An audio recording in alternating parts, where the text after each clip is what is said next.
What is up, guys? Welcome back to Beyond the Barrel Bourbon. I am Eric, your bourbon sipping broker. That there is Uncle Dr. Mr. Phil, man of the people, and we just got this fancy new little stream box in, and I could do this. And there it goes. I don't have to chase the mouse anymore. Now I should have peed. And I should, look, I'm going to press the timer now so I can see how long we keep the banner up for editing purposes. Do you need to take a break? No, we're good. I can hold it. So that's 10 seconds. So that means I'll stop the timer and take the banner down. On today. Sad news out of NASCAR camp. Kyle Busch passed away. It's devastating on anybody that's a NASCAR fan. Pour one out for your homie. Yeah, no, for sure, man. Toast one up for him. Cheers to Kyle. Great career. Gone too soon. But moving on to whiskey. Today. The topic at hand is a more informative show today. We said we were going to do more informative shows. We're gonna go back old school with this one, That's man. what we're going to do. I think the concept is, let's say, either you're starting a whiskey collection, or you lost all your whiskey in a tragic fire. Don't put that on people. Just. But it happened. You just happen to ask. Better. You go through an ugly breakup. She sells all your stuff.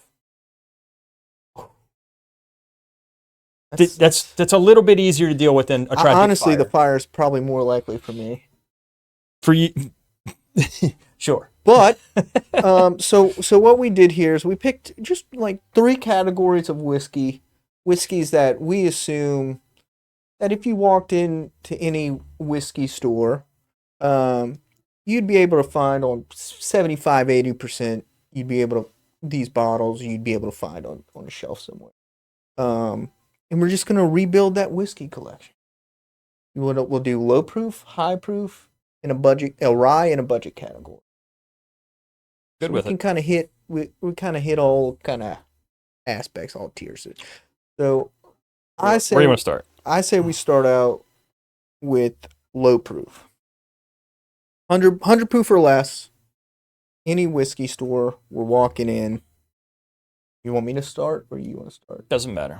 I'll start. Dealer's I'll go choice. with Oh, fine. We got a little something to sip on while we talk about the wonderful brown water. I'll go with for number 1 low proof, Woodford Double Oak. This is one I often suggest. I often suggest this to a lot of people. It's going to be low proof. It's going to be on the sweeter end. It's going to be more viscous than your traditional Woodford. All around better. $50-$55 you'll probably find it. That is a great whiskey to get somebody started on whiskey with. I would agree. And that's why it's super starting our bar off. Super readily available. I mean, hell, you can almost go into CVS and buy that. You can. Do you know what I mean? That one anyway. Yeah, the one by us anyway. I guess at 100 proof or less, I mean it'd be hard to not throw a Bardstown Origin Series in there. I'd agree. The black label weeded, just any of them. What's your favorite of the Origin Series? I think mine might be the black label still. I would high probably, weed as well as a good selection. I would almost tend to, I mean, just on memory, I would say maybe the high wheat. Okay. But I really enjoy the weeded, the black label, bottle and bond. I think it is bottle and bond, right? I don't know. Yes. I thought so. The bottle and bond is the black is a bottle and bond. So then I'll go with. This is another one that might have more options now, but I'm going with Four Roses single barrel. Here's when I say this, I'm talking about the red label, the brown label. Oh, okay. Because you're definitely going to find that. Dude, honestly, when you bring Four Roses up into that, I mean, I know this is a little bit off than what we talked about, but the small batch select.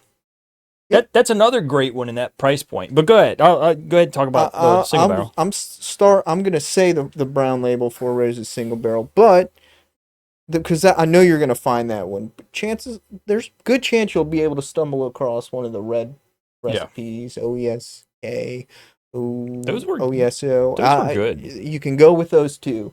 Any Those were 100 good, proofer you go with the 100 proof single barrel, I'm on board with start my low proof whiskey collection. And I guess to conclude the low proof category, I'd be remiss if I didn't bring up Old Forester 1910, man. You I freaking love it. Like I don't love all Old Forester. Don't like the 1920. I don't remember liking the 1870 much, but that 1910, man, it hits you with that sweet decadent banana note that you chase with your typical Brown Forman stuff. And at 100 proof, it doesn't blow your eyeballs out when you take that first sip of the day. It's a great start of the day pour. Again, one you're pretty much gonna find. It's like 60. It's like $55-$60, man. I tell you, for me, that's I typically always have a 1910 on my shelf at the house. I can get on board with that. But now it's time. You want to go high proof, or you want to go proof. rye here? You want to finish with high proof? I say we go. We can just proof it up. Let's just proof it up. Why don't you start with the high rye this time? I mean, high proof. So we're each gonna put 2 into each category here, and I'm gonna go hard to pass up on Still Lost and Cast Strength.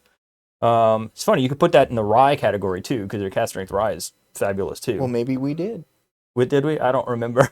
Maybe. But Still Lost and Cast Strength whiskey, are they considering themselves bourbon? It's bourbon. Okay, so yeah, traditionally it's been like the blue label with the lady on it. I know with their store picks now, it's like a more brownish maroonish label with the horse head. Mm-hmm. So it'll look a little different. They're so good though. They really are. Those bump up a little bit in price though. I think those are getting closer to $70. Well, I think for the most part, once you start proofing up, you'll start getting into a higher price category. Like for instance, my first one is Maker's Mark 46 Cast Strength. Oh, fabulous choice. Wheated variety, so it might be a little softer than your typical whiskey. But it's funny you bring the wheated part up in that, because I've been noticing my palate has shifted away from a lot of your normal wheat stuff. I say normal wheat stuff, but like some of the different wheat stuff, and has kind of going more into the Makers, Bardstown, and Weller wheated categories. I've always been more into the lower wheated. I'm not much of a high wheat. I don't like the doughy. I don't like the breadiness. Makers really doesn't give me that, but Makers 46 gonna be like $20 less than Makers 46 Cast Strength. Yeah. So like mentioned, once you start getting higher up in proof, chances are price is gonna go up a little. Again, still not that pricey. You're talking $50 to $55 still. Right. So we still haven't named anything like above $65. No. Yeah, and then I guess my my second entry into the high proof category, sitting at 125 proof, is going to be your 1792 full proof.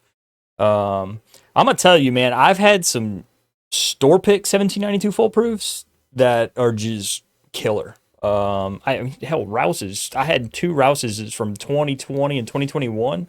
I mean, it's some really great whiskey, man. Barton. So, but again, low price.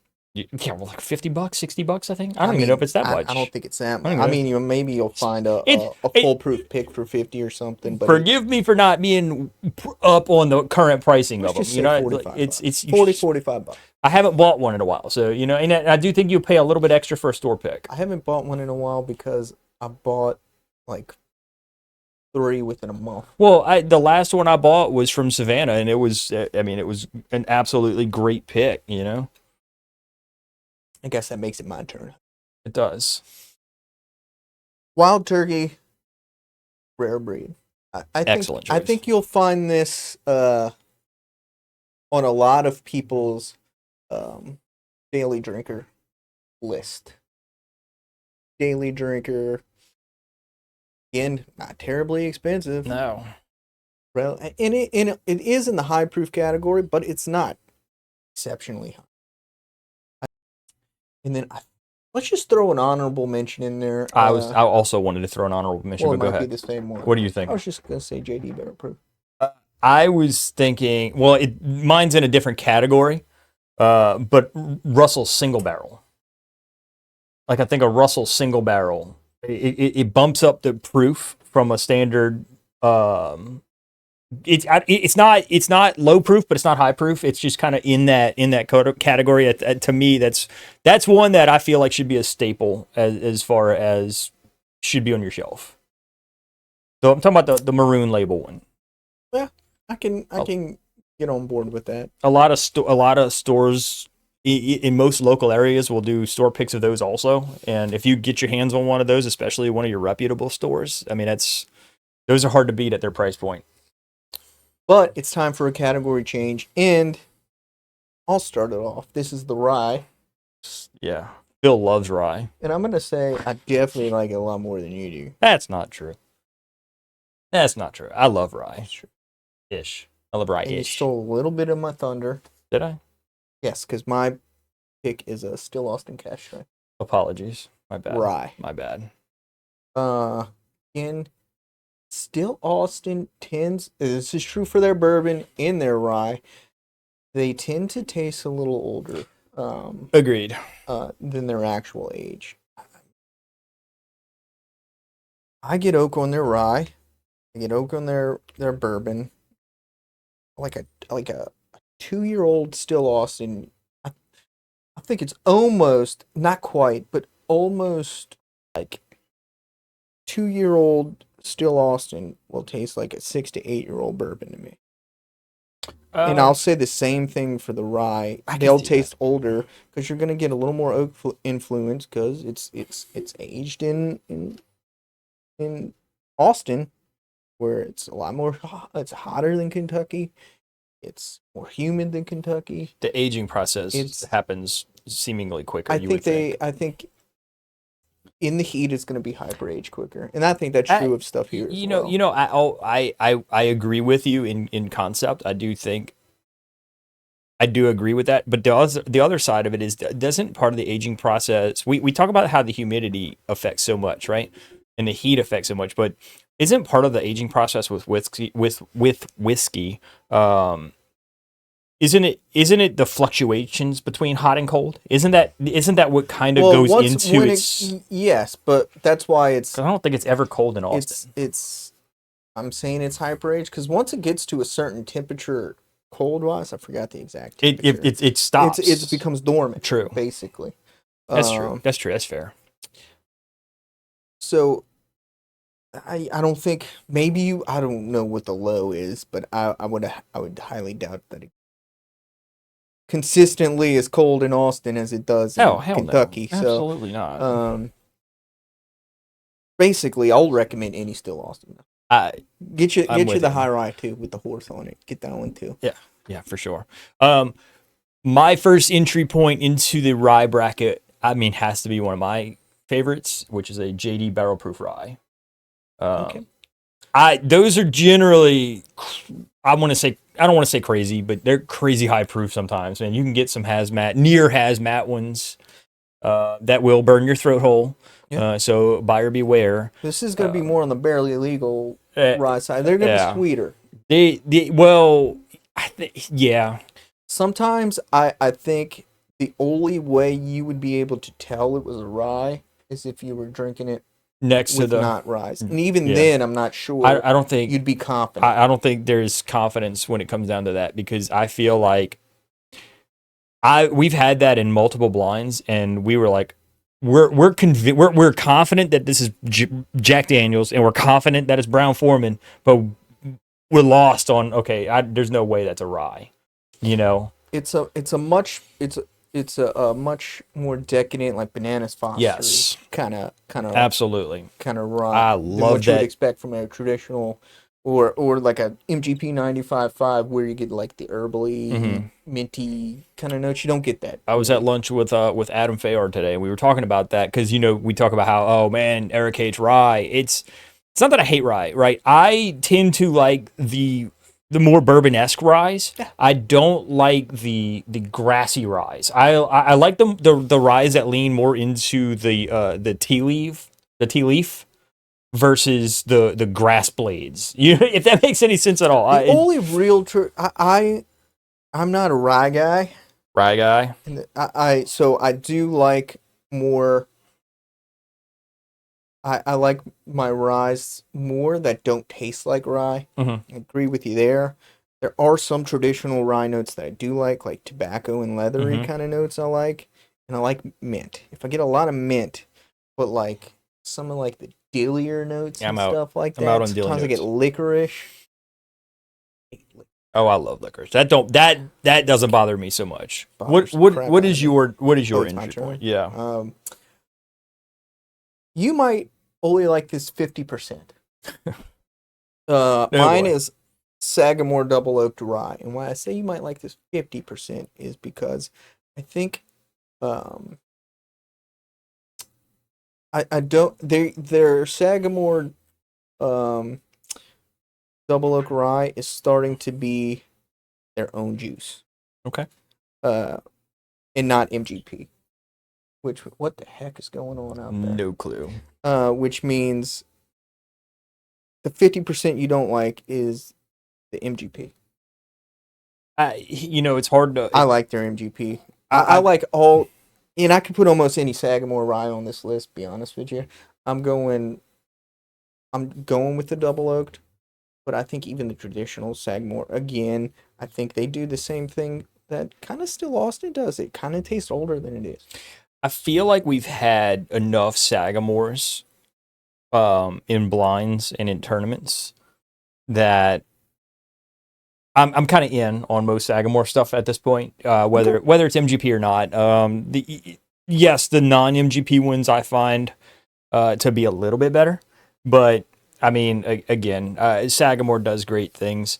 And again, for my final entry into the rye bracket that I feel like you must have if you're rebuilding your arsenal, would be Michter's, any Michter's rye. Michter's, I mean, they've got the shelfer. All of their shelfers. Well, this is the one you're gonna find. All of their shelfers are single barrels. They're single barrel ryes, not crazy high proof, but they are delicious. Again, get some oaky influence on them Yes. as well. This would be, I would say, of the ones we named here, that's the most traditional rye profile. Mm-hmm. But it's got some things in it that I like the oak influence on it. It's not overbearing in the rye department. Correct. It's much more subtle of a rye profile with that kind of aged profile influence on it. It's not that it's particularly aged; it just tastes that way. Mm-hmm. I think that's got something to do with their process. I assume they have the same heat cycling process that they have for their traditional bourbons. I think that's safe to us. I would assume that they do that for their ryes, but whatever Michter's does, man, I'm not going to question it. They do typically run a little bit lower proof on, I think, most of their stuff. Even their barrels, even their barrel proof bourbons are like I think you have the highest proof we've ever seen at 114. Yeah, I mean that's the highest proof I've ever come across. And that brings us to our last and least cost, the budget bracket, the least cost demanding bracket. I'm going for the first entry into this one, Wild Turkey 101. Staple. It's a staple. And listen, I remember Joanna was here from Wild Turkey. I think it's Jimmy Russell's granddaughter. She was here, and she made a point to say, listen, you were in college once. Everybody got wasted on Turkey 101 because it was cheap, but nobody actually sat back and poured it, neat, and tried it, enjoyed it. I remember in college, it was delicious. Turkey 101 used to be like, man, this is the high proof stuff.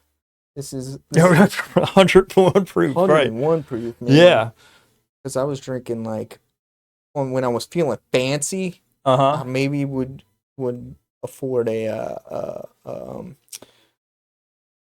Maker's Mark.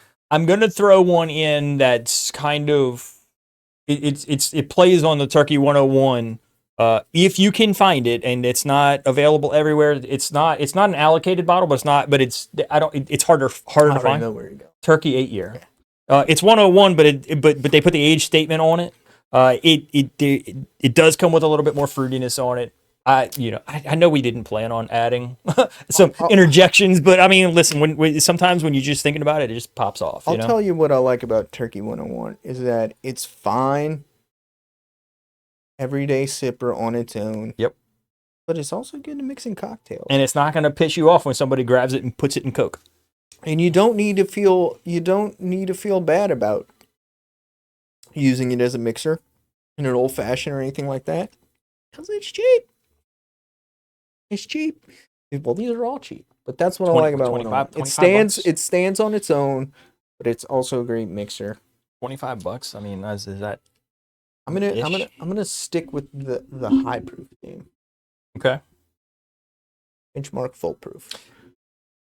Okay. This is a lot of people's, I think, the project whiskey, like the. Well, a lot of people I think do that, but I mean, how you're not gonna get high proof Buffalo Trace juice in that price. It's like $19, $22. It's. I mean, I'd rather sip on. I'll be honest. It's every bit as good as a Blanton's.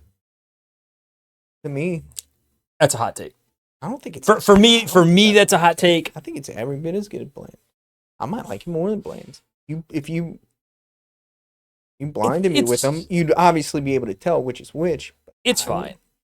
I wouldn't be surprised if I liked it more. And I'm not calling you out on that. I'm just saying, like, for me, for the way my palate works, I feel like Benchmark Full Proof. Now, I do want to try other Benchmark offerings. Like, I think they have a Rickhouse one or something like that. I've had a few of theirs. Their Full Proof's been my favorite. I want to try a lower proof one just to see. The only thing Benchmark Full Proof, the only thing that hurts it is it's not old. It doesn't have age to it. So that's why you could tell that it's young. But for its price, it's incredible. I mean, it really is. I know Jeff, our buddy Jeff, did a honey barrel. He aged some honey in a barrel and he put the whiskey in it and soaked it for a while, and now it just tastes like honey whiskey. If you want to age your own whiskey, it's a great. You can go buy a case of it. You know what? $80. You know, no, those probably come in a case of 12. I've never bought a case. You'd have to ask Jeff. I think it's a case of 12. So don't quote me on that. Ask Jeff. But we had to get some high proof influence in the budget tier. Yeah. So there you go. Benchmark Full Proof if you want a $20 high proof whiskey. Yeah. It's that you can drink on its own. It's a benchmark, man. Benchmark whiskey. Did there. I'll see myself out. And my last entry into the budget range is good old, I'm going to stick with Wild Turkey here, good old Russell's Reserve 10-year.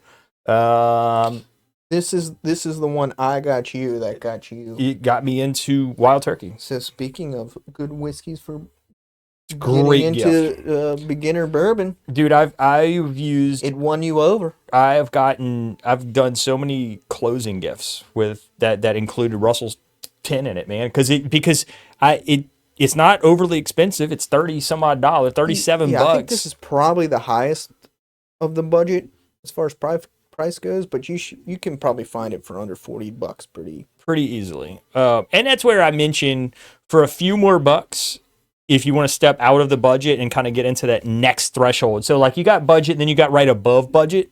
That's not in the other categories, right? This would be like right above cheap. The Russell Single Barrel Rye. That lineup is just really, really delicious. It's got a great profile. I think of the budgets whiskeys that we're going to list here, that is going to fit the most traditional bourbon profile. Absolutely.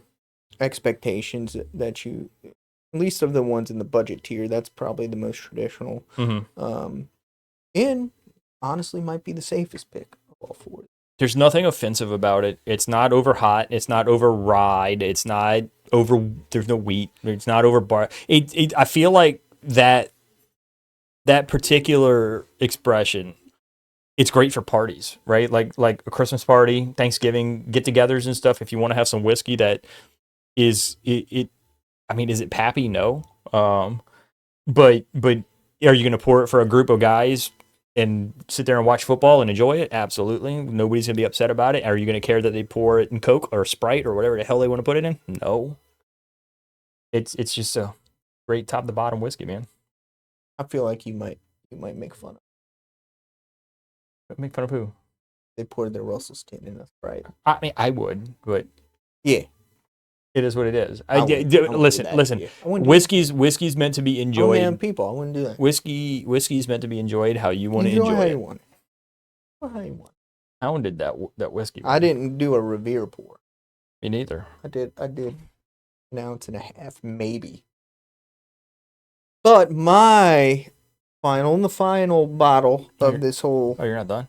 thing is, which is a little less safe. One,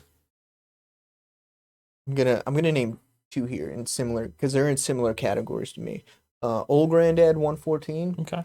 I'm not necessarily sure you'll find this on every show. The old OGD 114. There was a time where I would walk in and see it everywhere. I'm not so sure they're not trying to phase it out beyond.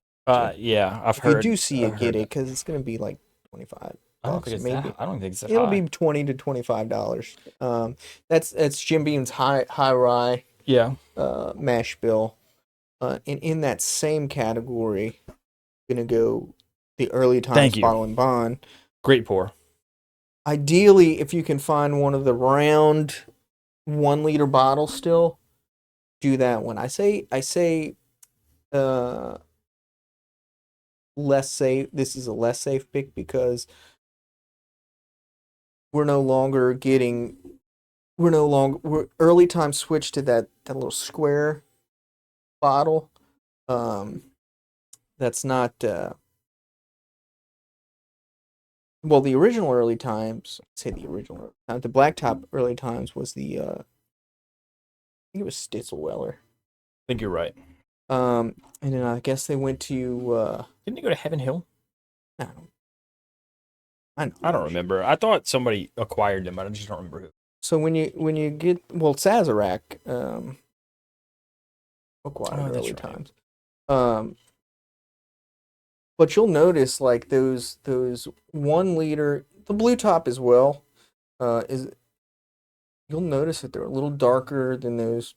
They do 750 now. It used to just be all 1 liter. 1 liter. They're so much lighter. It's different juice. People don't like them as much.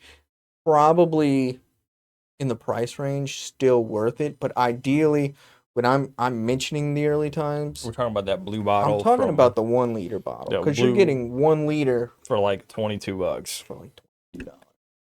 $20 to $25 1 liter. And then I'll throw. I guess in conclusion, I'll throw one more or two more in. I'll throw honorable mentions. Okay. 1792 bottled and bond. I feel like it's becoming fairly easily accessible. It's the yellow label one. If you can see it, grab it. It's like $40. It's $38. It's got a really nice profile. Yeah, we'll just add that one. Why you didn't want to add another 1792 in? No, I was gonna add. I was gonna add a local one, but then I realized that not everybody can get local stuff. So no, not everyone. Otherwise, I was gonna mention Whiskey Tree High Rye because it's inexpensive, and for us locally, if you're in our market, it's easy to get. Yeah, in the Louisiana market, I would have suggested. That's a show for another day, though. The Whiskey Tree and the JT Mellick. Man, that Mellick 6-year. I want to try the new one. 6-year, but that's pricey. I know. We're way off. We're way off course here. Small batch. They're high proof small batch. It's literally been my starter pour like 3 nights this week. So there you go. We just built an entire. We built you a 8-bottle cabinet. Whiskey collection. Yeah. No, 8. No, each. We did 4 times 4, 16 bottles. That's a good start. Well, no, 8 each. Yeah, 8 each. The 16 bottles. All these bottles are like $65 or less. You just built your collection for like the price of one allocated Buffalo Trace bottle. Essentially. And you've got variety. Speaking of that, go ahead and sip the rest of this. Why don't you down that? I'm going to get ready to. No, I'm not going to do that. But why don't you throw our Discord information Discord. That's our Discord. You find it. You're going to get used to it. I'm going to get used to where those buttons are. It's going to take a while, man. This is a new fancy technology for us old timers over here. Go ahead and whip your phone out. Watch this on your TV. Yeah, if you're watching this on your TV, go ahead and whip your phone out, scan that little code right there, and then join our Discord. We drop live videos every Monday. Unless you carry 2 cell phones on you, then you can QR code your one cell phone with the other cell phone. Right. But we share. We've got a group of guys in there and gals. We got a group of guys and gals that share new acquisitions, new bottles, and it's a good community. You can find us on Instagram as well. Kind of. No, you can find us on Instagram. They don't let us do lives on Instagram anymore, man. Lives on Instagram, and then Instagram got dumb on us. So, but we might do some more long format lives on Facebook as well. Yep, we're on Facebook as well. Yep, but you got to be sure to search Beyond the Barrel Bourbon. You got to put the bourbon, not just Beyond the Barrel. Correct. Surprisingly, other people use that Beyond the Barrel, and we don't get our royalties. We don't get our royalties of stuff is that samples, right, from your family. Oh well, guys, that'll do it for us. Tune in on Mondays for Whiskey Monday and every other show. Like, comment, subscribe, do all the YouTube stuff, and tell your friends. It's gonna be close. I can feel it. That was pretty close. That was pretty close. Oh wait, which one? So There which it one is. is it?